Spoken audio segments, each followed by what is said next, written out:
On Your Side Tonight with Jamie Bold starts now. We appreciate you staying with us here at 7:30. We begin this half hour with an often talked about problem in our community and our country. More and more of our young people turning to crime and sometimes violence. Solving this can be hard. We know our kids are not destined to commit crimes. Many don't, but some obviously are. So why is that? And how do we turn them around? They are the questions nagging right now at our community. And here's why so many are talking about this. Show you some numbers here. In 2023, for example, again from CMPD, it says it arrested more than 3,000 juveniles. 108 were connected to shootings. More than 1,600 were arrested for property crimes. All these increases from the year before. I think the concerning part, regardless of a title that we might put on it, is the fact that there are kids that are committing these crimes with no regard for the safety of anybody else in the community. A lack of regard left 17-year-old Garinger High School student Daquan Deese dead back in January. He was shot while walking home from school.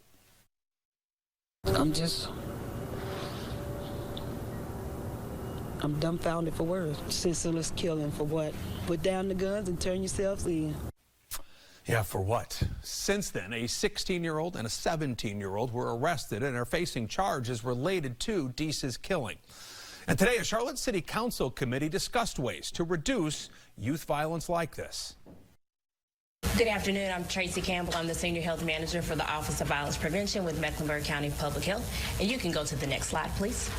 So I was here before, I guess about a month ago, to talk about the way forward, and just want to reiterate that this is the plan that the county, the city, and all of our stakeholders have agreed upon to move forward as we work to reduce homicides and gun-related assaults by 10% each over the course of 5 years. So the way forward is coined that because we believe the way forward is together, that we cannot, as one entity, one body, do this work without collaboration.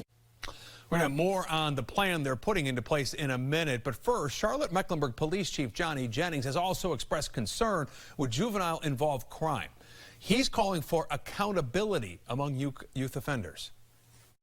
When we talk about accountability for juveniles, we're not talking about let's just start arresting and making sure that everyone that we arrest is locked up and not free to roam about society. What we're talking about is accountability on the end of you have to be accountable for the crime that you committed, and let's stop making excuses for those who are committing criminal activities over and over again. If incarceration is the answer, then let it be the answer. If rehabilitation is the answer, then let it be rehabilitation. Jennings is also questioning the effectiveness of the Raise the Age law. The state was the last in the country to pass that legal reform a couple years ago. It protects most 16 and 17-year-olds who commit crimes from automatically being charged in the adult criminal justice system. I'm not a critic of Raise the Age. What I am thinking that needs to happen at this point is let's go back and look at Raise the Age and see if it's accomplishing what it set out to accomplish in the first place. Or is it hindering us in our efforts to fight crime? And we have to be able to do an analysis and a deep dive into evaluation of that. And if it's not, then maybe we need to look back and figure something else out. Now, we took some of the chief's concerns to the American Civil Liberties Union of North Carolina, who supported the passage of Raise the Age. So there's been some questions here. Do some aspects of it, at least here in North Carolina, need to be revisited? What do you think?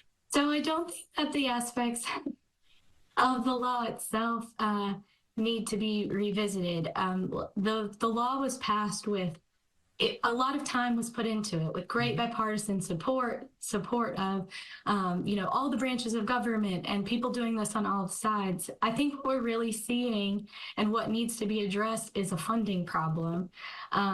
So I think that what this increase underscores is the urgency of investing in youth and investing in the systems and programs and services that support them.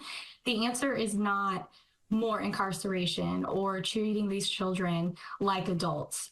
We need robust funding for prevention and rehabilitation initiatives that really get at the root causes of juvenile crime. The police chief here has talked about here recently is that we have kids who are being arrested again and again and again, that they're going to graduate into violent crime. And they've seen that happen here. They have examples of that. So we're failing here on some level. We're just not getting to them? Is that the issue? I think we're failing them early. I think we're failing them long before they become involved in the juvenile justice system. Public education is crucial at getting at this problem.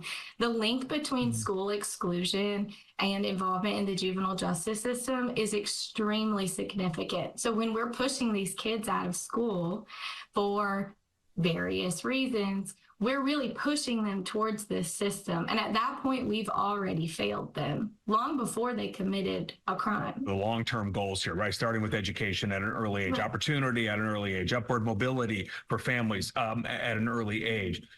But what can we do in the meantime for those who are in trouble now? What should we be funding more? Appropriately funding DJJ. I know that they're asking for more money because they need the resources necessary to provide the rehabilitation programs, which I think is really what people want, right? Like they want these kids to be rehabilitated and so they don't reoffend. So we need to fully fund the programs that exist that try to provide those services.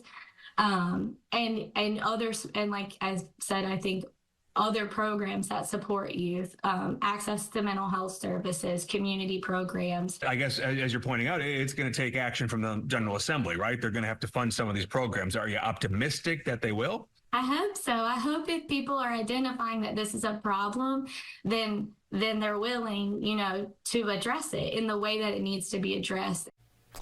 Now, as we mentioned earlier, Charlotte City Council has come up with a 5-year strategic plan to deal with this community violence. As we mentioned, it is called The Way Forward, and it consists of 3 strategy levels. Let's walk you through these for right now.